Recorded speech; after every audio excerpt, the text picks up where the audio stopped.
Yo, welcome into the Dynasty BS show today. It's Friday, February 16th. We got your host, Mr. Smitty, Mr. Carl Smith, and you got me, B Arms 2020, Brian Armstrong. Like I always say, you can call me whatever you want, but for this episode, you can call me DJ Yella. Only thing I gotta say before we get going here, Spitty, is there ain't no stopping till the dogs we dropping. It's Friday night, so everything's popping. We got tens to spend on the hen, so let the games begin. Yakety yak, Smitty and me talking back. It's on, calling Carl on the phone. What's up, Smitty? Horrible ride to begin the show, but screw it. How you doing, brother? Man, I'm having quite the week. How's yours? Oh, dude, my week's insane. This might be my worst podcast I ever do. I've got family things going on. My father-in-law's in a hospital. It's been a little crazy. So for all of us, all the million listeners out there, we're dropping this a little later this week because we got some things going on. But how's the weather out there in LA, man? Man, it is shiny with zero chance of a 69er Super Bowl, baby. It's great. I'm loving it out here. It's been raining quite a bit, but I mean, it's raining on their parade, so we good. Whew, man, what a game! What a game! Let's just jump right into that. Let's talk about the Super Bowl here. So you're happy Niners didn't win. I know I had the Niners jersey on last week, but trust me, I'm happy they didn't win. You know, I called Kansas City winning it. That was a family thing that I had going on. I was trying to rep the NFC West. So what are your takeaways on this Super Bowl? It was a good game. It was a great game. Oh yeah, the second half, something happened, but the first half, it was a little stagnant on both sides, especially the Kansas City side. I mean, I didn't. Who could have possibly expected a CMC fumble? I mean, wow, what a bad luck of a day. They So I spent think so they much said for the that man, stat, and he fumbles in the Super Bowl. dude, and he's hardly ever Sorry, what fumbled his did you say? entire career. I don't even know. I said he hardly ever I mean, fumbles. They were let's. doing a stat on that, and don't bet me. I can't say this is positive, but it's like 5 or 6 fumbles in his career, some ridiculous number for how many touches he gets. So that man, that was crazy. They might have lost the game right there, huh?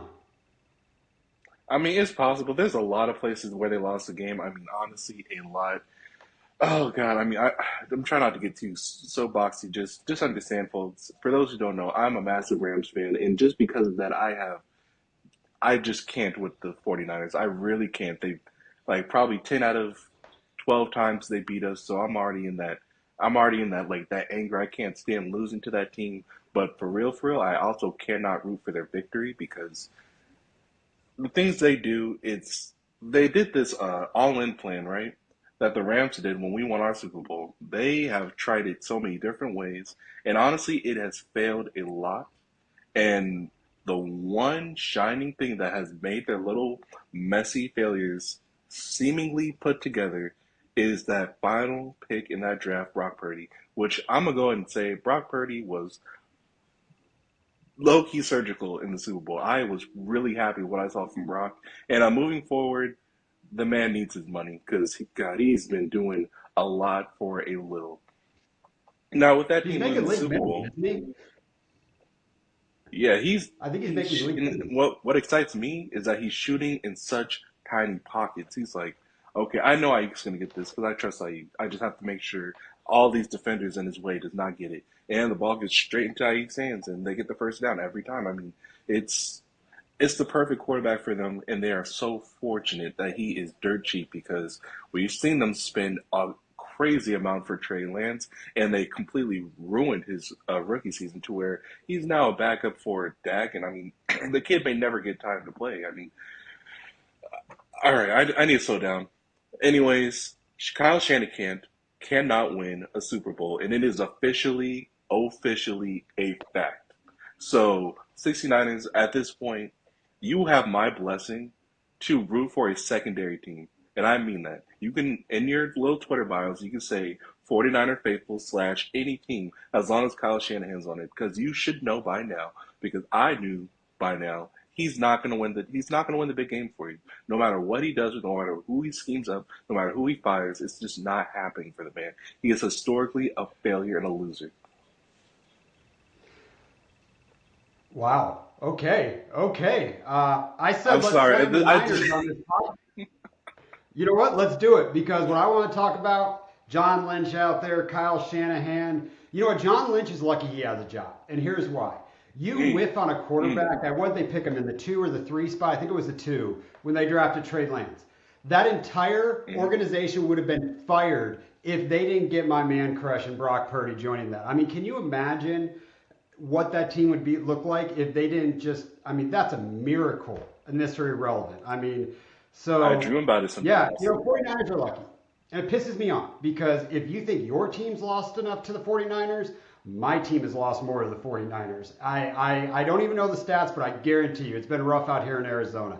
And for the new listeners, we're slamming the Niners because it's our only common enemy out there, being a Cardinal and a Rams fan. But we spent a lot of time in these playoffs, Smitty, talking about coaching. I can't remember the last time I've watched a playoff and coaching mattered more than ever. Literally, Oh every game wow. was won almost in the playoffs due to coaching.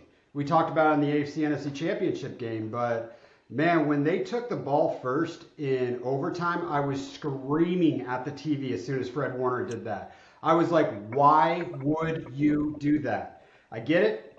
I get it. But here's the deal. I know Kyle It's Shanahan comes out and says, we talked to the analytics.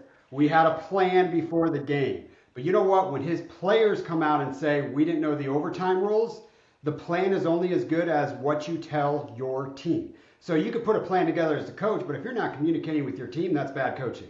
And I firmly believe terrible. coaching lost this Super Bowl. And I said it last week that I felt Kansas City would win because of coaching and a go quarterback, and that's exactly what happened. Smitty, were you 100% positive Kansas City was going to win that game when they touched the ball for the last drive? Because I was. It was happening. In overtime, yeah, I had no concern about it because I honestly, even though they were only held to like what 22 points, I saw magic out of Spag's defense. I really did. Like, I saw so many knocked balls. I saw so Chris Jones was honestly an MVP type of player during that game. I mean, I really saw beauty out of that Kansas City defense. Oh, and another thing, one of the greatest things about having a favorite team in the NFC is that we don't have a team in the AFC, and the AFC is locked down. I'm sorry. I don't care who your team is. It could be Baltimore, it could be the Dolphins, it could be anyone. Your team has no chance against the Kansas City Chiefs moving forward. So the NFC has this exciting thing to where when we get to the Super Bowl, we have a chance to take that dynasty down. And the greatest thing about Kansas City is they're only going to get better offensively because that defense is young and freaking exciting, and they get it done when they need to. So that defense is only going to get better, and we all know that the offense has to improve. So, yeah, I mean, AFC is locked up. AFC, you have a golden opportunity to have a second favorite team in the NFC to rival the Chiefs. Sorry, You know what I wish? that Super Bowl was fantastic to me. I loved it. It was. I wish Josh Allen was in the NFC though. I don't know if he's going to pass Patrick Mahomes, and you know he's the second best quarterback in the league. I mean, you know he is. So we'll see that. But you know what? I got to give some love out. My favorite play of the entire, actually two of my favorite plays happened in this Super Bowl. One, let's give Okay. Nicole Hardman some love. And you know what? As fantasy players, we have always dreamed of what Nicole Hardman could have been. You know, running next to Tyreek when he first came in with his speed. You know what? He's a dog for the team, not a dog for fantasy, but he does what's needed to be done. Goes over and plays for the Jets because he wants to get a Super Bowl. Things didn't work out, and Andy Reid says, you know what? Let's see what we can do. He didn't matter for them whatsoever except for one freaking play. Kadarius Toney ain't catching that ball. Sky Moore, get out of football, Sky Moore. I don't want to see your name in fantasy football ever again. What an absolute buzz. But McCole Hardman. Oh, But my favorite play all year, and I had a huge debate inside of my family when this happened. The Travis Kelsey, Andy Reid tummy bump, dude. I don't know why Travis Kelsey came out and said I was out of line. I don't understand that at all. This is the Super Bowl. That is the best tight end to ever play in a football game. You feed your dogs. And you know what? When you're pissed off because things aren't going the way it is, you go tell your coach, I'm the man. Give me the ball. I loved it, dude. I loved it. I don't know why people had a problem with that. That's passion, and that's a guy that is a champion that wants a Super Bowl. And to be honest with you, Smitty, when I saw that, I was like, Oh, dude, if they lose this game, Travis Kelsey's retiring. That was like, this could be my last game, Andy. Don't do me like that. I loved it, and to be honest with you, I doubt Andy Reid had a problem with it. I think he wants his players to have that type of fire. Travis Kelsey and Patrick Mahomes get the privilege to do that. Nobody else on the team would have the privilege to do that, though. What did you think about the tummy bump? Boom. I mean, I'm gonna just be in complete agreement with you because yeah, I thought genuinely throughout the game, I'm saying why isn't Travis Kelsey being targeted? Because the thing is, if Patrick was a little more patient, maybe that's the offensive line thing. I don't know, but Travis did find separation more than half the time. It just the ball never went his way. I don't know if that was a O line thing. I don't know if it was an impatient thing. I don't know. Maybe Patrick had respect for that Niners defense, which I'm gonna just be honest, we all did. So I don't understand why homie got fired. Let's move on from that. Anyways, I completely understood Travis Kelsey, and I really do at the end of the day wish he had more targets because he eventually got separation when he needed it. It just ball didn't come his way. That was weird to me. I think he should have had a bigger fight with Patrick. Yeah, but it could have been play calling. But Fred Warner was all over the place. You're I'll right, give him some credit on protecting him. But if you go back to the dude. season, and everybody knows, Kansas City had a really rough patch, and it didn't look like they even were going to make the playoffs at some point in the year. But everyone got on Patrick Mahomes. Patrick Mahomes had that sideline outburst at some point mid-season, and nobody has ever seen him do that. But go back and look at when things changed. When Patrick Mahomes said, I'm taking this over and you all will be accountable and we are going to win a Super Bowl. And he was freaking out on the sidelines. It looked like there was dysfunction, but you got to call some players out. You got to call some coaches out. When things aren't going right, you got to figure it out. So, Kansas City, on our other pod, I always ask, who's the best team in football? Who's the best team in football? We debated it all year on our other podcast. Cassidy, you were right the whole time. Kansas City Chiefs are the best team in football. But let's get off the Super Bowl, guys. We just got done with the worst week of the year. Everybody knows that the second Super Bowl's over. I look at my wife and I'm just depressed. I'm like literally walking around. I hate this week. There's nothing to look forward to for 8 months. We got obviously startup draft season. Then we're going to get into rookie draft season. Then we're going to get into best ball draft season. Then we got redraft season. But this week sucks. This week's always sucks. And the only thing that keeps me going right now, Smitty, is this podcast. I love it. Still talking about football all off season. But I want to get a chance to talk a little bit about our listener league. We've been sending some invites out. We got a little bit over half the league full right now. If you didn't get an invite, it's nothing against you. We love everybody we play for. But this listener league, I am putting together, and Smitty, this was my goal. I want to put together, I start knowing what podcasts people listen to. I start seeing how they play the game. But first off, I needed everyone in this league to have a good personality that blends together. But the second thing is, I wanted 6, 7, or 8 different styles of dynasty football in this league. And I can tell you right now, everyone that listens to the Ballers, everyone that listens to Fantasy Pros, everyone that listens to Dynasty Trades in 5, everybody listens to Dynasty Nerds. Look, y'all, I listen to all of them. I know how you guys are playing the game. So this is what is going to make this league so much fun. Now, Smitty, tell me a little bit about why we're doing this and your side of it and what you want this league to look like. Dude, I want the vibe. Excuse me. I want. Okay, so you know how you're on Sleeper and there's like all your leagues lined up, right? When I push this league, the Dynasty BS Podcast Listener League, when I push that icon to go into this league, I want the vibe to be pure fun, pure chaos, pure shit talk. I want a low key chaotic vibe. And honestly, based off the people we've gotten so far, we're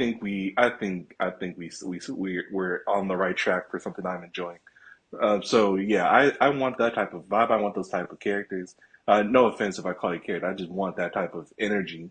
And I also wanted to like even get off the field and get into like our personal interests when it comes to like movies and TV shows and music and even anything else that you're into. Like I want all of that in. I need an all uh inclusive type situation to where when I get into the league I can learn something.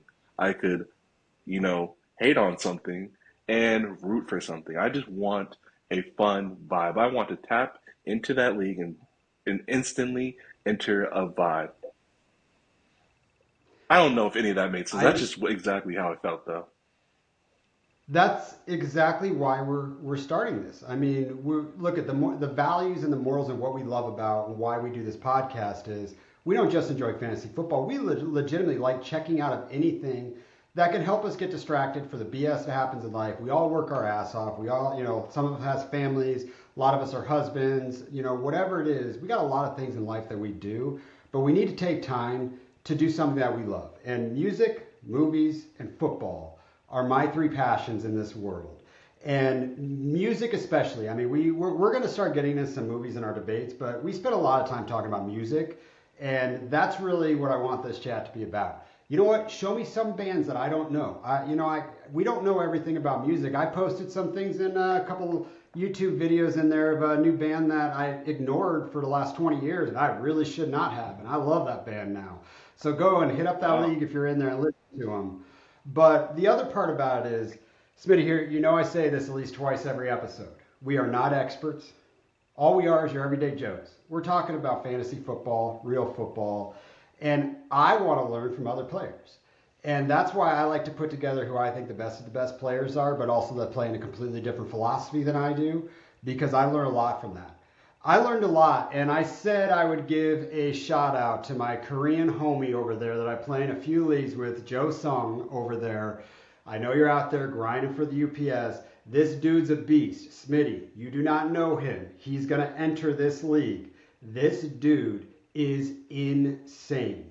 He literally has, blogs about him. He plays in about 250 leagues, but does not ignore one single league. He's a true portfolio player. He plays a much, much different style of fantasy football than you will ever imagine. I will not share how he does that because we will all learn that in the draft, although a few of us might know his strategy. But Joe Sung out there, you've revolutionized the game. I'm going to do a segment on you once our draft is over because I don't want to give up your draft strategy, but it's going to be fun talking about it afterwards. I'll probably do that halfway through that draft a little bit there. So shout out to the listener league out there. Please join. I think we got 3 spots left. I got to throw some invites out. I actually got a little bit sad. The other league that I love running is the Royal Rumble that we do. And the champ of actually just one champ. It's only 1 year going. But Asad out there, we still don't know what it is. I love messing around with that. But he was champ of Rumble. He hit me back this morning, and I respect what he said because I put in the bylaws that this league has to be your priority.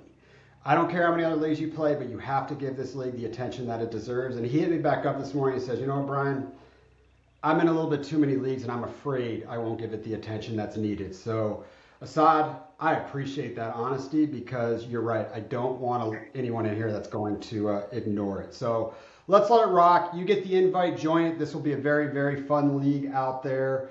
But I forgot on the intro to tell you what we are doing in this show today. So there's a reason I gave an Ice Cube line as we started this draft as we started the pod, because last 2 episodes we went over West Coast rap. We went over Death Row Records and then Bad Boys the next week, and we're doing East Coast versus West Coast showdown today. And I had to give some love to my boy Ice Cube out there. So hopefully it makes sense of the intro now. But all right, I want to take some time. So we do have some people that are listening to this that are newer to Dynasty, Smitty, and you know the names. I won't throw them out there. There's 2 particular. I want to start talking about a little bit of mistakes done in your first startup draft. And we've kind of hinted at some of them over the last, 4 or 5 episodes, but let's really get into them because you don't learn Dynasty until you make mistakes. That's how you learn Dynasty. You can listen to That's podcasts. true. They can tell you what to do, but it's so uncomfortable to do. And to really get to being, I don't think anyone could ever be an expert in Dynasty football, but to get to being good and have philosophy and processes, it comes by learning from your mistakes and getting uncomfortable to change the way you play. So, Smitty, Joe out there, Joe, we love you. We joined our first Dynasty League with you. It's called the Gang Plays Dynasty. I love all the homies in that league. Great blend, but let's specifically talk about that. Our first Dynasty. What are some of the mistakes you made that make you cringe today and you can't even believe you did it? but seems so right at the time. You know what? I don't think I did this for that draft because, Okay, so just talk any draft well, then. hold on. Well, I think with that draft because it was my first, I kind of treated it like a glorified redraft. I think treated my very first startup like a glorified redraft. Just who are some players I'm okay with having for 5 plus years, um, and I kind of went. I think I went veteran heavy. And one thing I really want to say is, don't intentionally treat the draft like a glorified redraft. You gotta also include some youth. But my real tip here is do not go youth heavy. Like, do not go thinking, okay, this is his rookie year. Let's get him in. Oh, he had a great first year. Let's get him in. And then I think you need a little more of not necessarily half and half, but a solid blend. Obviously more rookies and vets, but you can do a lot of things with both. You can potentially win the league with both. You can potentially get a lot of liquidity from both. It's just go ahead and don't hyper focus. Don't hyper focus the vets like I believe I did because I treat it like a glorified redraft, and don't hyper focus youth because you really don't know how long the league will last. Just think 3 years and play with that number. That's probably my number one tip. I think that's a perfect number one tip. And when you enter a dynasty startup draft for the first time, the bottom line is you're going to have 99 problems, and dynasty will be one, your first draft. No one nails their first draft, and especially if you get into leagues like we're going to do with the listener league, things like that. If you're a rookie getting into there, man, you're going to learn. It's just the way it is. You can play some casual leagues out there and do okay, but if you're going to be in a real league, it's good. You're going to have some issues. And what I would say is everybody does. They try to go through youth. They always try to go through youth. I want these. I'm going to have this guy the next decade. Well, the reality is dynasty leagues don't last a decade. It's very rare for dynasty leagues to last that long. You got to have a really good commission. You got to have someone that really steps in and builds it properly with the right people. But how I like to enter drafts is thinking maybe 2 or 3 years, somewhere in there. I like youth. I like vets, but I can't build this thing around like look all these all the first round rookie wide receivers last year. Thinking if I got three of those guys, I'm just going to crush for so long. That's not the philosophy, man. You've got to get those vets in there, and maybe you start off drafting youth a little higher, getting those vets like you always do those mid rounds. But my number one mistake that I made, I was too afraid to trade, Smitty. I was too afraid to trade in my first dynasty league. I didn't understand dynasty yet. And you can go down the board and just draft your team and you look at it and you're like, oh, that's a pretty decent team. But if you're not trading throughout your draft, you don't have a philosophy of how you want to build your team. You don't have a theory. You don't have a process. So don't be afraid to trade. And the bottom line is we all make bad trades. We all make bad trades in this league. My worst trade I ever made, and by the way, I'm just going to go with my number two one right now, was in the rookie draft after my first dynasty season. I still haven't been in that true rookie draft season yet, and I put a little too much value on picks. I put a little too much value on players. I wasn't process at that point. I wasn't agnostic at that point. But I remember I had the 106 or 7 in my first rookie draft. And I had the Sun God on my team that I drafted in the third round of the original rookie draft because they did the, vets and then you have the second one, which by the way, horrible way to do draft. To do a startup, I will never do that again. It gives someone a big Oh, really? advantage knowing if they got 101 or 102. But I remember I traded you, my worst friggin' trade I've ever made in my life. I said, I love Jameson Williams. He got drafted by the Lions. I love this guy. I don't want two same wide receivers on my team. Smitty, I'll give you the Sun God for the 107 so I can draft J-Mo. Think about what I just did and how many years I put my team back by not being player agnostic.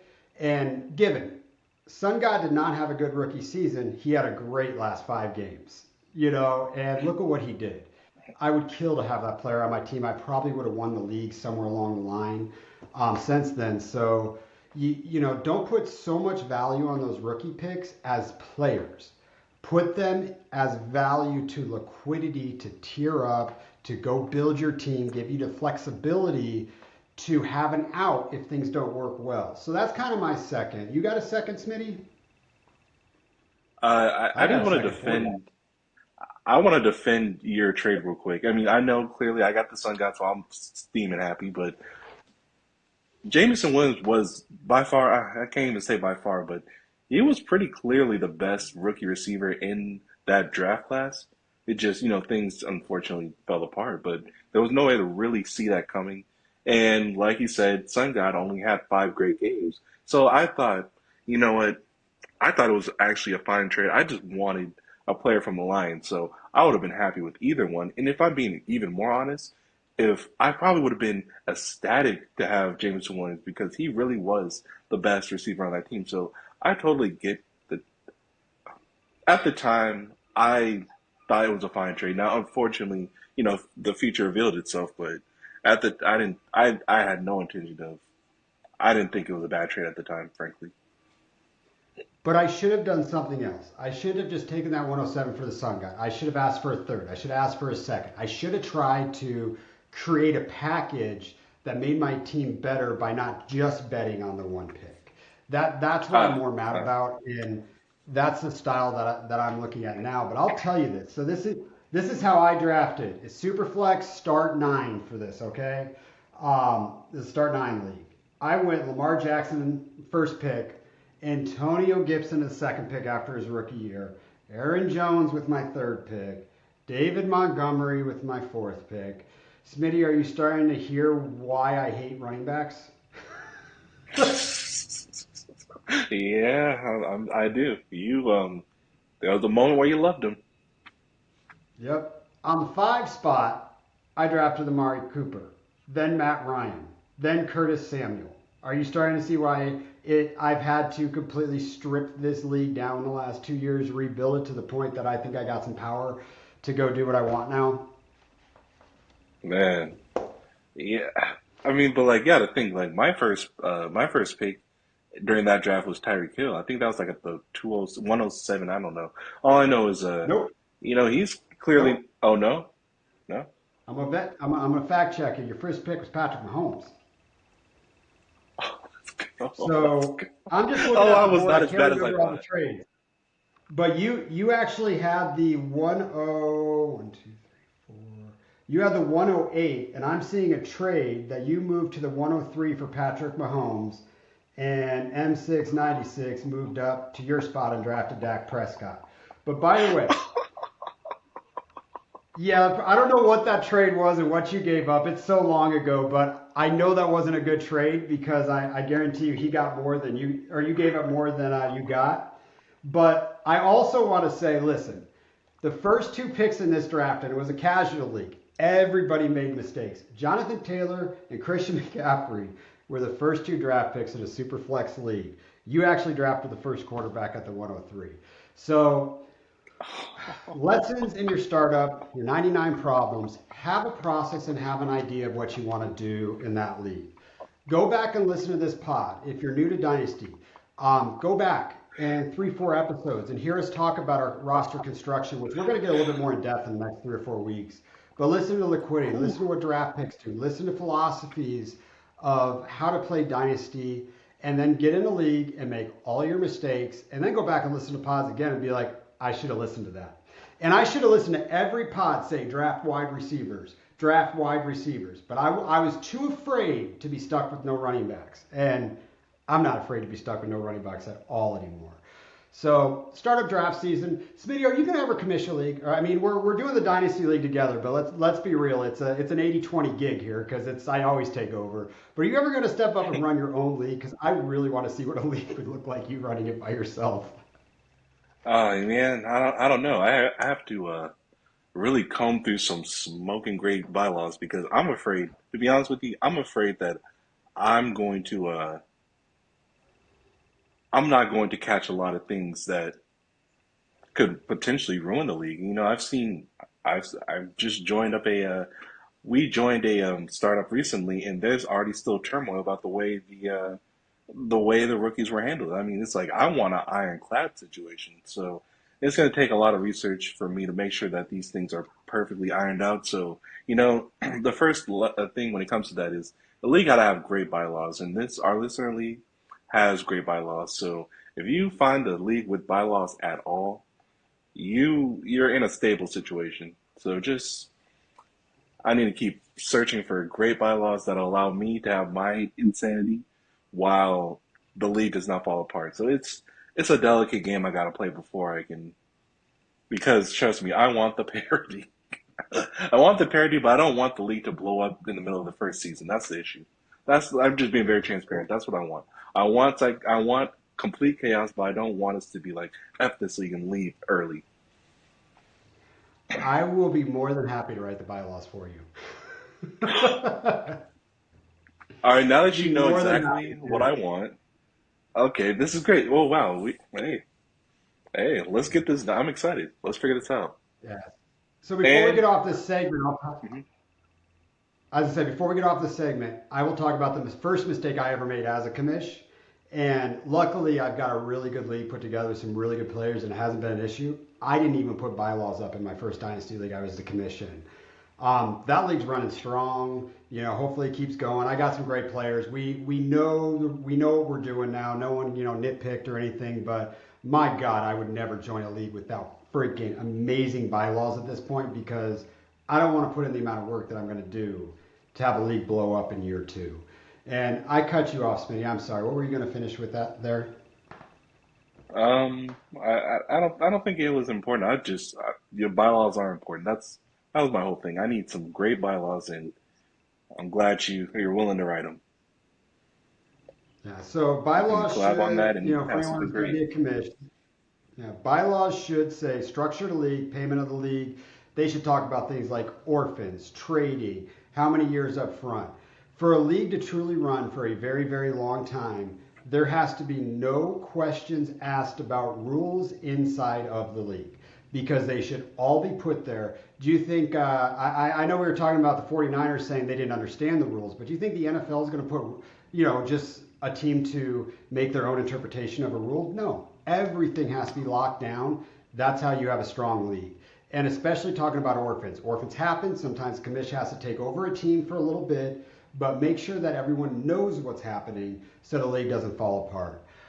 So let's get off Dynasty for a second. Let's have some fun with some movies and a would you rather here. So we've done some drafts on our other ones about great, best horror movies, things like that. But I thought it'd be kind of fun to talk about a would you rather. Now, Smitty, would you rather, if you're stuck in a horror movie, you don't have an option, you got to Mhm. be in one right now. Would you rather be stuck in a horror movie that you're dealing with Pinhead, that you're dealing with Jason, or you're dealing with Freddy? Freddy Krueger? Freddy Krueger, Okay, well, absolutely. all right, well, let's start there. No, there's no chance I'm doing anything with Freddy Krueger. That's over with. He's terrifying to me. I don't even like the fact that he You attacks ready to fall humans. asleep? I could be thinking, I fall asleep, and then I'm thinking about the Rams winning another Super Bowl, and I'm like up there with them, and I have the rings with them. We're all partying, and then all of a sudden the ground collapses, and I get slashed. I don't want that. He can't do that. So no Freddy Krueger. I actually have never seen a Hellraiser film, but I am aware that Pinhead has quite the body count. I don't know how he does it, but I don't want to know. So Pinhead's out. Okay, So when it Smitty, comes to Jason, let me it's like, stop you am there. I? Mhm. Let me stop you. Let's take Pinhead out. Let's say Jigsaw then. Let's go Jigsaw, Oh, Jason, or Freddy. now here's the thing I love about Jigsaw. I love how he will genuinely give you a chance to survive, and you will have a completely different leash on life after surviving because you clearly did something awful to be in that position. Um, is it gonna hurt? Yeah, it has to because you did something awful. So you're not a good person, right? So if you're in this crazy contraption where you have to give up an insane amount of blood, then do it. All right, so I'm giving up all this blood. It's gonna hurt. I'm crying, screaming, praying to every god that exists, and Taylor Swift because praying to her works as well, by the way.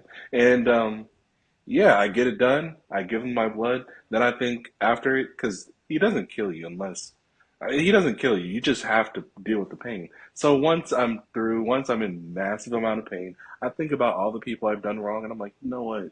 Wasn't worth it. And I become a better person. Maybe I start a hospital, right? I don't know. I'd much rather be in a jigsaw situation than to deal with Jason, who will magically kill me with his insane speed or teleportation or whatever it is. And Freddy, I mean, just terrifying. Oh, Freddy's terrifying. Who would you rather be stuck in a horror movie with?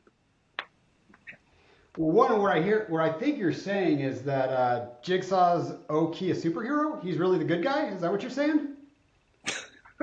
I mean, I really do think so. I mean, he's really like a. I mean, the people he catch are straight up awful, like terrible people. They do terrible things. They finesse. They judge. They're reckless individuals, and he really tries to get them to turn it around. So I really do think Jigsaw is is some type of hero. I do. Yeah. So Freddy's the one that I'm not messing with, man. So Nightmare on Elm. I mean, that's kind of some of my favorites when I was growing up. They scared the crap out of me. You're right. I couldn't go to sleep, man. And just thinking about those claws, man, going right into your gut, and him just lifting you straight up and just staring at you with that hat on and the red and black shirt. I mean, he's Oki, I think, the best horror character of all time. Everybody knows Freddy. Jason, I don't know how I feel about Jason. I don't I think I'd rather have to be stuck in a horror movie with Jason than Freddy for sure. But yeah, if we're doing Jigsaw, I would much rather be stuck in his because I really do have a chance of survival. And when you look at Jason's and Nightmare on Elm Street's, like the only people that had a chance to survive was like that one main character. Everyone else is gonna freaking die, and I'm never gonna be the main character, so I know I'm gonna die 100%. So I think honestly, if Jigsaw is gonna be a superhero, I think I kind of want to become boys with him actually. Like, let's start figuring out how we can change the world, right? I mean, world's kind of crazy. Like, if we gave some people some options like this, you're right. Let's make them better people. Yeah, I'm you could be on to like the that. next Amanda. He's a good guy. Yeah. Yeah, you can start All right. So unconsciously drugging people in clubs, help have them set up in these contraptions. You help create the contract. Wow, this could be a little team. the only thing I would wish for in this world is if we're stuck with Jigsaw, I want it to be the original Saw, 100%. And Okay. I want us in there because our addiction to fantasy football is like a drug addiction, or something like that. So if we're in there, I want both of us to be in there at the same time. So me and you can debate how the hell we're going to cut off our arm to get the hell out of here. And we can figure it out. And we'll probably be talking about fantasy football, be like, man, I'm going to win next year if I get out of here. I just got to cut my arm off. I'll win this damn league. So I just hope we're together in the original Saw. That's what I'd want to be. All right.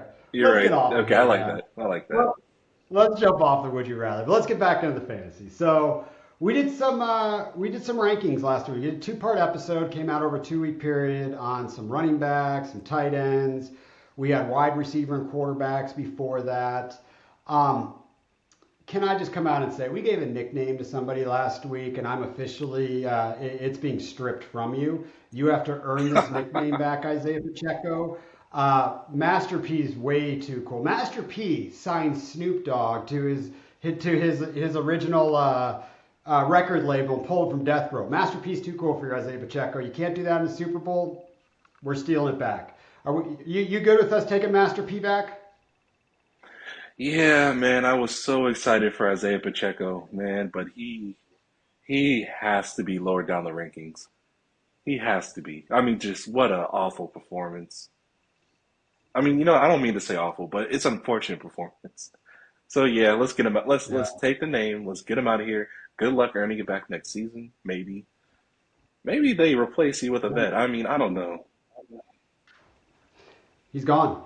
Out of top 12. Gone. And I'm telling you, I'm not ready to give him this nickname yet. But if he doesn't start out a good 2, 3 games next year, or they bring another running back in, his nickname's going to be Failure P. I don't know how to say it. It just is. So, um, Oh, dang, that's dirty. yeah. So Pacheco, get your ass out of our rankings. I think we need to figure out who we need to replace that with, but let's not do that now. We I got have more three running back names actually. rankings. Oh, okay. Okay. No, Sam, who do you got? All right, so we have James Cook, Ramondre Stevenson, and Josh Jacobs. Isaiah Pacheco was at number 10. Now that he's out, we have Rashad White at 10 and ETN at 11. Do you feel like James Cook, Ramondre Stevenson, or Josh Jacobs can get that 12 spot or maybe even replace him completely at 10?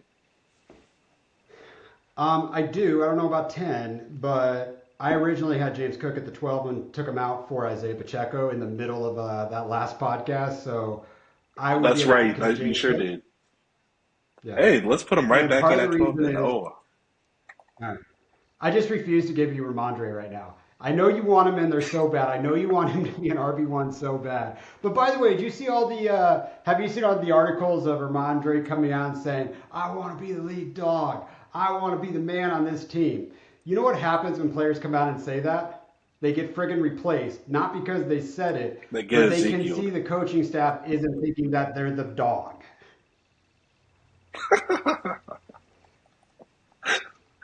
I mean, honestly, the reason why So, I like Ramondre Stevenson so much is because when that team was completely inept, he just like Saquon was able to put that team on his back, and I have so much respect for players that do that. So I'm like, come, on, he got to be in there, but you really scared me with this because I didn't even know about that. So wow, yeah, yeah, sorry, it's gonna be I ugly read for too him. much. I'm too addicted to fantasy football. So let's throw James Cook in there. I can't put Josh Jacobs in there just because I don't know what the hell's going to happen to him. I don't know where he's going. He's getting older. I don't think he's coming back to the Raiders, although he's the type of guy who does like playing for them. He might take a discount, but they're not in a win now situation over there in Vegas, and I think he should go there now. He heads his ass over to Dallas, Kansas City. Even if he ends up in Buffalo and takes James Cook role and they're the 1-2 punch, he will roll into my top 10 because give me 1 year. 1 year is all I care about on my team for a running back. Anybody else? You know what? So we did not talk about this player on the tight end rankings, two of them, and I think they at least deserved a conversation. Did we not give George Okay, Kittle any love being in the top 12? I don't think he's a top 12, but at least we didn't even talk about why he's not. But talk to me about Kittle. I can Why tell was you he why not in he's your not. top 12? Well, I Okay. mean, He's a Niner? we did this before the Super Bowl, but he got what, 2 catches for 4 yards. I'd never want that in my lineup, never. And the thing about him, like, is he is just entirely too boom bust for me.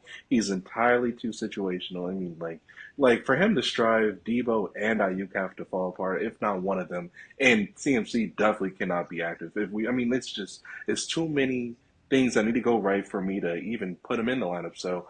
I mean, he's a damn good blocker, apparently, when he's not trying to troll. I mean, Jesus Christ. I'm having a week, man. I'm having such a great week with all this content and mic'd up stuff coming out from the Super Bowl. All this content's proving that the Niners had no chance. But Yeah. yeah, no, top 12 is not for him. I'd much rather have Luke I Musgraves mean, because I know he's reliable.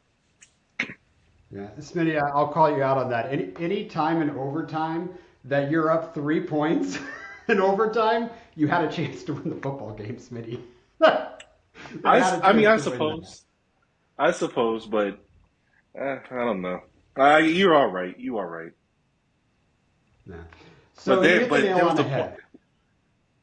There was a point where Christian McCaffrey fumbled the ball, and Kittle had the chance to recover it because he was actually the closest to it. But instead, he went to the other George Karlaftis, whatever his name is, on the Kansas City Chiefs, just to say, "Hi, George. Hey, we're both Georges." And Karlaftis is like, "Bro, the fucking ball just fumbled. I want that ball. What are you doing? I don't give a fuck. I don't care that your name's George. Boy, get out of my face." I mean, like, honestly, are you kidding me with this team? We're both Bang George. bang, Niner. Hey, Hello. what are y'all doing? Hi, George. You Like, hit the nail. bro, this is not for children. Get off my field, bro. Like, I really, oh my God. No, I don't want to see George Kittle near my top 10. So George. you hit the nail on the head for me. If Sorry, we are I didn't talking mean, I real mean football, to, if we're talking real football, Smitty, I actually think George Kittle might be the best tight end in the game in real football. He is the best oh my blocking tight God. end in the NFL who can also run routes and catch balls. And if you look at all the tight ends that we put in that top 12, none of them are solid blocking tight ends. They're all running in a slot these days. So in a real football, I love George Kittle from a blocking standpoint because that's like having, your sixth offensive lineman out there. It's huge. But he's not in mine because he's going to spend more time blocking than he is running routes, which that's not working in fantasy football. The other person we didn't give love to, and we talked about rookies in the wide receiver rankings and the quarterback rankings, we didn't talk about Brock Bowers. We didn't rank him. Oh, And where would he slide into our rankings right now coming out of college with the hype he has? And we're going to talk about some tips, so don't get into the landing spots right now, but just an overall talent, where would he fit in? uh, okay. I'm looking at a list right now. I think he can go healthily above Ferguson, which is top six. I think he is cemented top Yep. six. Yeah, we had And Fergie at honestly, 7. he can be four, he can be three, he can be at the very worst three, at the very best three, at the very worst six. That's my opinion. Yeah. On board, podcast agrees. I'm going to rank him above Pitts. I'm going to rank him above Fergie. We get into an Njoku Kincaid question. I probably slide him in either right before Kincaid or right after Kincaid on that list. But I do not put him above Laporta. I do not put him above Trey McBride. I don't care the hype he's coming out. You will not be in my top two, in my top tier, unless you show it to me on a football field. But yeah, I mean, so if we're doing that, I mean, we got Kincaid at the 4, right? All right, Smitty. So let's jump into those tips of the week that we were talking, or tips from us for new dynasty starters, or tips of the week, or just anything on our mind that we want to talk about, we see come up in our leagues. So let's throw out some tips. Smitty, what do you got for a tip of the week? You know what? So after the Natty game, the college national football game where Michigan won, I was thinking, man, Blake Corum, I don't care what team he goes on, I'm very excited to see him just run it up for any team. And truth be told, landing spots do kind of matter. So what I say is, don't get too excited for most of these rookies. So, some of them truly are landing spot proof, but for me, I can't get too excited for Blake Corum until I see a landing spot. Then I could maybe get a picture, look at what the coaches do. But until then, I can't just be going around saying uh, Blake Corum number one. Blake Corum should be the drafted at the end of the first round. I have to wait. So my tip is just wait till we get a little landing spot before you get excited for some of these rookies, especially these running backs like Blake Corum. You're so right, Smitty. I gotta apologize to you. I think I've said this, but I invited you into a startup draft this season. It's already done, and when I entered it, I thought it said we were drafting kickers as rookie picks instead of the actual rookies. We started this literally beginning of February, late January. I don't know when we started it, but I'm very player agnostic, so I don't really care about the players coming out of college. What I care about is the draft capital that they get from the NFL. And I hated that draft. I will never do a draft that we draft rookies when we don't even know landing spots and we haven't even seen a combine yet. Like, so that was my bad. But you know what? It's going to make us better. It's going to be fun to see how it goes. But yeah, I probably I thought the league was a little different when I invited you, but it's still fun. Those guys were insane in that league with their rookie picks, man. Just absolutely crazy. So my tip of the week is for commissioners. Something I see sometimes come up in leagues that drives me nuts, and this also goes back to bylaws a little bit, but commissioners, play the game the way you want to play it. If you set up a league, it's because there's a format that you want to play in. And what pisses me off more than anything is when a league sets up, let's say, a start nine superflex, and then the off season they put a poll up that says, "Do you want to add an extra flex spot?" I need to let everybody know what that actually does to an analytical player like myself. There's a completely different roster build that I will have in a start 8, a start 9, a start 10, a start 11, and a start 12. When you add an extra flex spot in there, or an extra RB or wide receiver, whatever you do to add an extra player in there, what it does is it takes away the viewpoint and the strategy of why we made trades during the year before, what number of tight ends we have on the bench, what number of wide receivers. So there's a very big roster construction aspect of Dynasty football. and you really hurt a manager by adding a flex spot for things that might have happened a year ago. So keep the league the same in the scoring sense. If you want to add some big point bonuses for a 50-yard touchdown, that's not changing the game as much. But don't be adding extra flex spots. Keep the league the way it is. If there's a style of football you want to play after that league, you're like, wow, one more starter would be great. Start a new league and play that. And Smitty, this goes back to the Dynasty Listener League. Like, we set that up as a very challenging league. It is a very challenging league. It is a start 11. It's a very deep league. And with a start 11, there is a much different philosophy of how you want to build your team than a start 10. So, commissions, please don't do that. Have you seen that happen in your league, Smitty? Yeah, and you know what? To be honest with you, I'm always for because as each year goes on, there are so many more rookies coming in that are like actually like getting starter reps, or they turn around and become start worthy, to where I actually love the idea of adding more players to a starting roster. But if it was a start eight at the it was a start eight at the start of draft, adding a lot of more players is not really, that's it's not cool. It's not cool. Like you said, it really rearranges how people constructed. And so yeah, you gotta say the same. But me personally, I am loving the idea that we are seeing more startable rookies. So it's exciting, but it also really changes your roster construction, like you said. So just keep it And the I, and I same. And if you want more starters, then just join another league. Ugh, I'm I getting should tongue probably tied. give another example about it. We're going to get into some roster construction episodes, but I want people to think about this when they're commissioning and if they want to do that. So let's say we have a start eight, very shallow league, and it's a super flex. Quarterback play matters more than anything in a start eight. And if you think about running backs, uh, 5, 6, 10 matter, but you stretch that to a start 10. Quarterbacks matter, but not nearly as much as a start eight. There's probably an additional 10 running backs that matter, an additional 10 wide receivers that matter. So the deeper you go, it's a cutoff of who you want to be drafting versus who you want to be trading for picks. So just always keep that in mind on your roster construction. Smitty, you want to give the people what they came for? What we have led up to for 2 Dynasty podcast episodes. You want to get into it? Let's do it. I'm excited. All right. So, Smitty, I promise we're going to get into your generation of music. We blend on one from when we were growing up. So we're doing a Radiohead debate next week. But we spent a lot of time talking about my childhood and gangster rap. And I just kind of want to look at East Coast versus West Coast gangster rap. And part of the reason I want to do the debate is we did Death Row Records.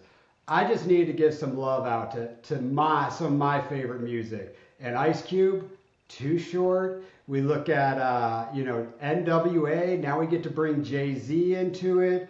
There's a lot of things, and we're not talking about your MCs out there or your B-box boys. We're talking about true gangster rap. So for me, there was one song, and it was the first one that really started this big battle. And when we look at it, it was Tim Dog. Tim Dog, he put out a song called F Compton. And that was when NWA were coming out and Death Row Records was starting. So Tim Dog threw the first shot out there. But this turned into legitimately part of the saddest part of music ever. We have many people that have died because of this. And let's be real about this. I don't know if it was about selling albums and creating more noise to sell more albums, if this was a corporate America thing. But a lot of these rappers, they're not what they are today. They really came out of the hood and they escaped an era of being shot, being worried for their lives, the gang lives. And then it turned into still being celebrities and still having the chance to get done. And Tupac, Biggie, we spent a lot of time talking about them, RIP. Eazy-E died a much different way, but RIP up there. Nate Dogg, RIP. I mean, there's so many we've lost from that generation. But this was serious. I mean, this was absolutely serious. So when we think about this, when you think about the battle, what side of the music did you prefer? Ooh, man, a beautiful argument could be made on both sides, but if I'm gonna choose one, I'm gonna say this. Uh, Death Row is a little more well-rounded with their talent. Actually, I'm gonna say that's not true. They have more strong. They have a stronger roster. Uh, Meanwhile, Bad Boys a little more well-rounded with their talent, but they got big dogs. Like they're big dogs could carry the team. And I think I'm gonna go with that. I'm gonna go with the Bad Boy side of this debate, and obviously because I think Big is a phenomenal rapper, one of the best who ever do it. Top three, if you want to go that high, I do. And also, Diddy was fantastic with the R&B side of things, and I have to include that because the R&B side of things really made that made them a little more universally a little more attractive, in my opinion. Uh, what say you? So it's bigger than just Bad Boys because now we're talking about Jay Z in the mix. We're talking about Wu Tang Clan. Believe it or not, I know 50 Cent was out there on that West Coast side of it, but he started on that East Coast side as well with 50 Cent. You got Nas in the mix. You got DMX in the mix now. And if you think about Wu Tang Clan, I mean, we could just start naming everybody in there, and that just adds a whole nother genre almost. East Coast rap just had its own funk to it, but I was out here on the West Coast my whole life. Look, I bought into corporate America and all this East Coast versus West Coast, and I tended to really get there's a laid back style to some of the West Coast that I really did love. I do think Dr. Dre's the best producer. Bringing in all the look at I love all that 60s, 70s, that Motown, and just that whole era. So I love all the hooks they're bringing in to rap on. I definitely love the West Coast side of it, but the one thing I'll never forget is really, I know I talked about Tim Dog in that first album, but Suge Knight just, threw gasoline on a fire. And that was at, I think it was, I wrote it down, the 1995 Source Awards. When Tupac was still in Mm, jail, he mm. just signed Tupac in jail, paying his bail. Tupac's on the way getting out, and Suge Knight sits on stage. And what I have read in some documentaries is Tupac only signed with Suge because he says, "My enemies are now your enemies." And Suge Knight said they will be. And then that was when Tupac thought Biggie killed him and everything. And a day later, he gets up on stage. And I made fun of it last week when he said, "Your producer dancing in your video, just calling out Puff, calling out everybody." And then later on in the show, Snoop Dogg's got this damn cane in his hand yelling, what, East Coast don't got no love for Snoop Dogg and Dr. Dre? Like that was the moment that took it to where people ended up dying. I hate Suge Knight for Mm. that. Suge Knight was a horrific human being, but I love my West Coast He was roots. also I an love LA my. Ram, by the way. I know. Is he? He was a He was he was a brief though, blood. brief. Yeah, so I was a West Coast. I really did definitely dug the West Coast quite a bit. Ice Cube's my boy to this day. Today was a good day is up there in my Mm. top favorite songs ever. The call out, so man, when NWA broke up and then Death Row was created, that's when the Easy E Ice Cube issue got started heading out. But the two best smack talking songs of all time, Ice Cube Vaseline, Uh, calling out Easy E. If you haven't heard it, just go back and listen to it. Ice Cube is I think the best rapper out of all of them that doesn't get enough loving. But the other one that was the greatest call out on the West Coast side was Tupac's "Hit 'Em Up" when he straight said he effed Biggie's wife.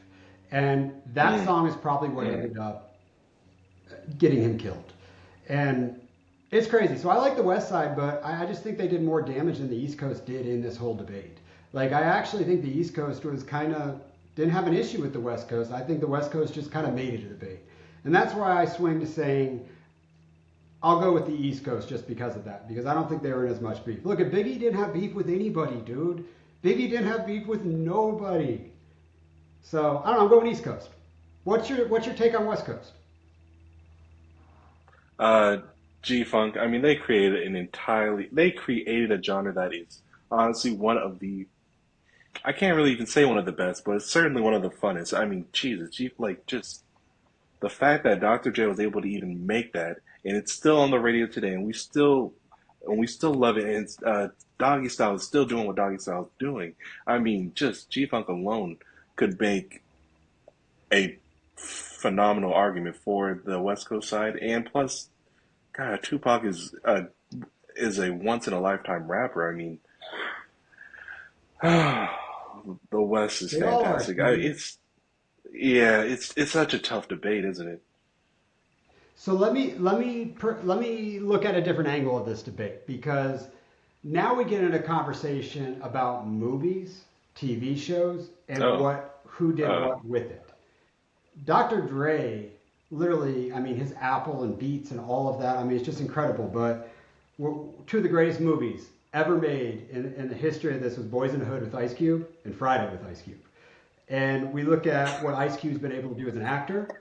I mean, the dude's yeah. legit. And then even if we go down to Ice-T, Ice-T was a West Coast dude. Like he was the original pimp. I mean, he wasn't even in this East Coast West Coast stuff. He was part of the beginning of hip hop. But look what Ice-T's done. He's like on year 30 of SVU. But there was some great. I mean, Tupac, dude, when you get above the rim, like the West Coast legitimately is what made the entertainment industry after music. And I got to give him their love for being on the better side of that one. I can't remember the East Coast side. Like Actually, I Jay Z fully and all agree. them dudes. Okay. All right. So I let's fully just say they're agree. both Yeah. about the same. What? Yeah, but when How it old are comes to the you? entertainment side, I think we can give it to the West. What year were you born, Smitty? 93. 93. Oh man. So you don't remember these days. Like there was three major days in my life, and that was the day Kurt Cobain died, the day Mm, Tupac died, and the day Biggie mm, died. It was mm. almost as if music really ended for a little bit there. Like, it was crazy. And I listened to look, I don't even like Joe Rogan's podcast, but somehow it came on last night, Oh, and I was listening to one back that he did shots with Ice fired. Cube. Yeah, and he was talking about East Coast for West Coast and what it was like. And really what he said was the East Coast and West Coast messed up rap. But what they did is they made people numb to after people started dying, they made people numb to listening to that. And then the rise of the South came up, Smitty. Like this whole East Coast, West Coast is why the South rap and where it is today. And I love the South rap, by the way. Like, dude, Mm. it's funky, it's crazy. Give me some Lil Wayne, give me that stuff. So they ruined a genre of music by just absolutely killing people. And I still can't believe Tupac's dead. I mean, if he could have just got out of his own mind for a little bit, how beautiful would the things he'd be saying about today's world would be? I mean, think about like all that stuff we went through in COVID, everybody pissed off at each other. Like, can you imagine what poetic voice he would have had for us at that point in his life? Like, it's sad, Smitty. I hate that. It's just way too difficult to imagine that because I mean, who knows what turn you take? It's just too tough to tell. Just politically, I'd say it's too tough to tell. Like, it's too tough. All right, let's rank them and get out of here. Let's rank your best. Who are your four favorite rappers between, just at this point, East or West Coast? You go one, Between I'll go both, one, go like down the four line. from both. Yeah, Okay, four for well, me, four for you. number one, West and East. Notorious B.I.G. number one. Crown that man. Crown that man. I second that motion. It will never be a debate in my world for who is number one, Biggie. Who's your two? Yeah. Number two. Oof.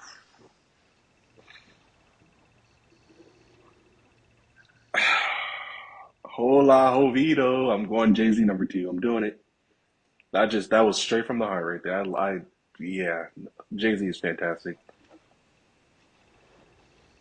I hate this ranking. I have Jay Z at number two. Who do you guys number three? Number three, I hate this. Tupac. Let's get him there. Let's get him right there. Tupac Uh, number three. Let's go. Yep, and then four is Nas.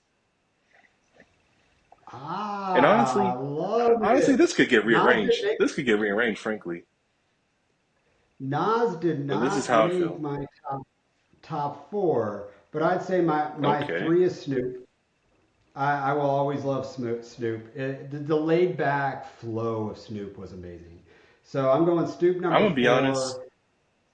four. I cannot go past like Doggy Style is so phenomenal to where the I don't even care to.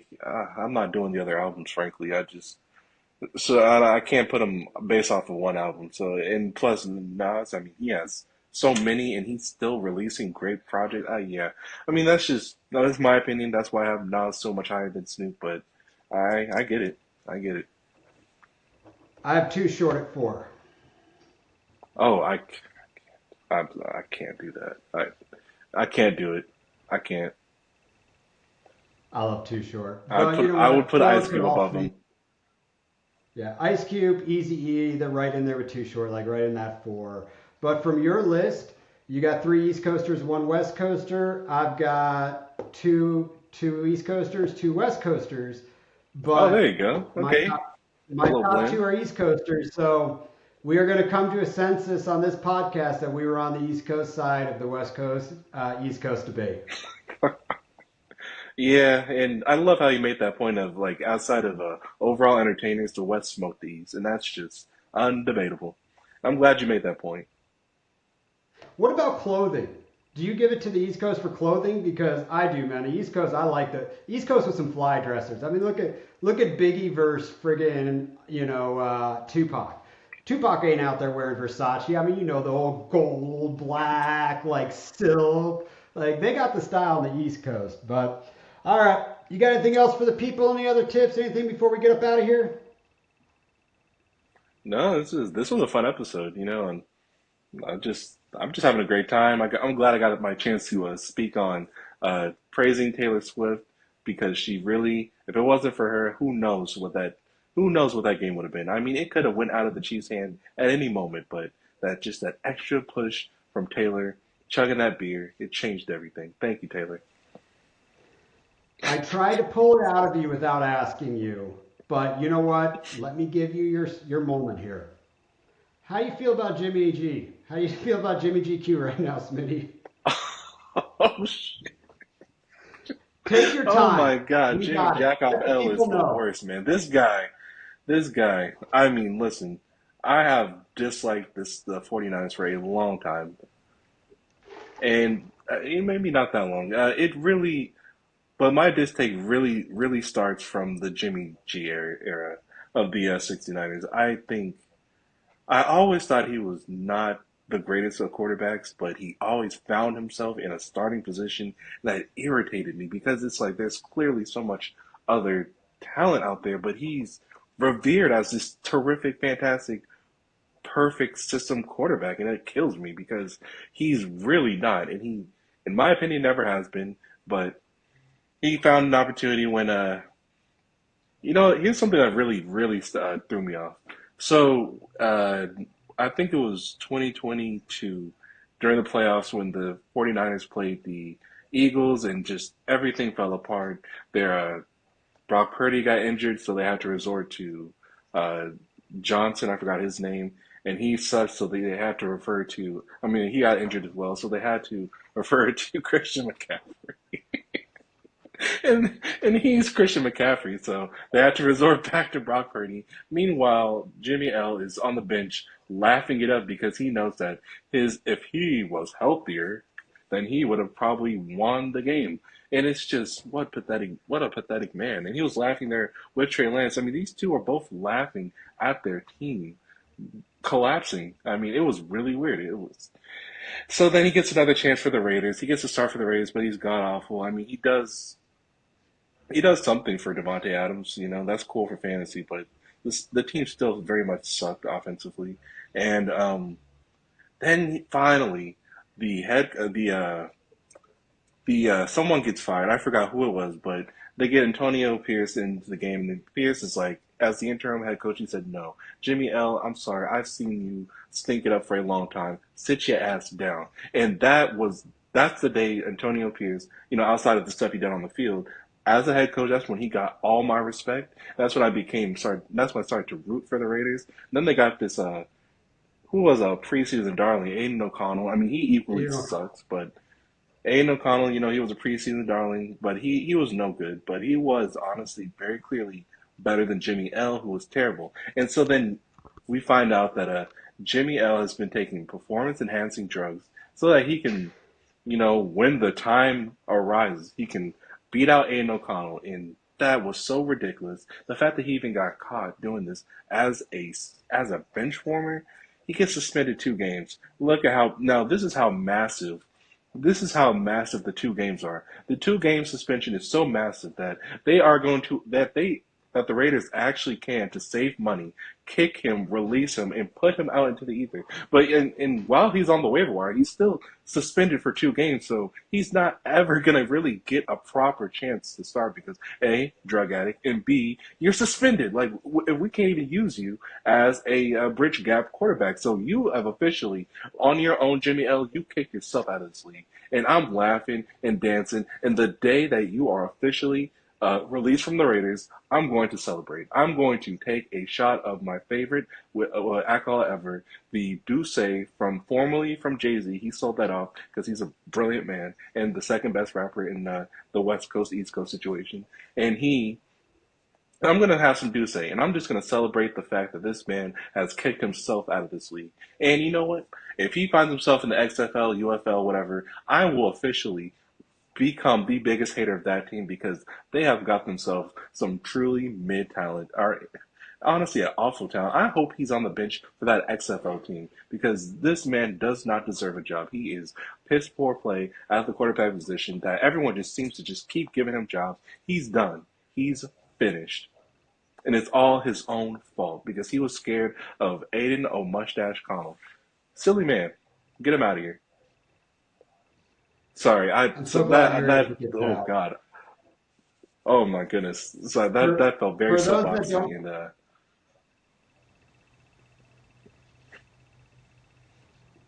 For those that don't know Smitty, I've spent the last 3 years of my life with him doing nothing but slamming Jimmy G more than any other player I've ever heard of. And by the way, Jimmy G was so easy to move around as package piece last year. In one league, I traded Jimmy G 12 different times, either 2 or 4 in packages. So I'm going to give Jimmy G a nickname if he ever plays again. We're going to call him White Men Can't Jump because he is the official. He would rather look good and lose than look bad and win. So you know what? We'll end it there. RIP to everyone we talked about. I do want to end the podcast in saying what a shame what happened at the Super Bowl parade. Our thoughts, our prayers go out with oh, everybody.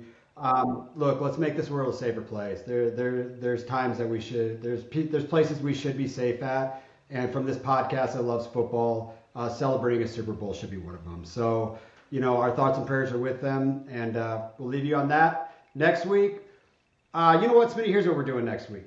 We're doing a 4-round mock draft, startup mock draft, with our thoughts on what we could, would, should, and don't do with positions in there, and we're also doing best Radiohead albums. Sound good? ooh, hey, I love it. All right. Peace to our people. There's 3 more invites going out for the Listener League. Hopefully you get one. Cheers. Hey, we have him at 3. You know what? Let's do this. Okay, so Sam Laporta, Trey McBride, then let's put Brock Bowers right there, and because of his talent alone, and then Mhm. when we get landing spots, ooh, that'll be a little more fun. But I think just talent alone, he totally deserved to be above Kincaid deep down. All right. Yeah, let's do it. All right. So give me a second. Let me write down what time this is. So I need at 1:04:20.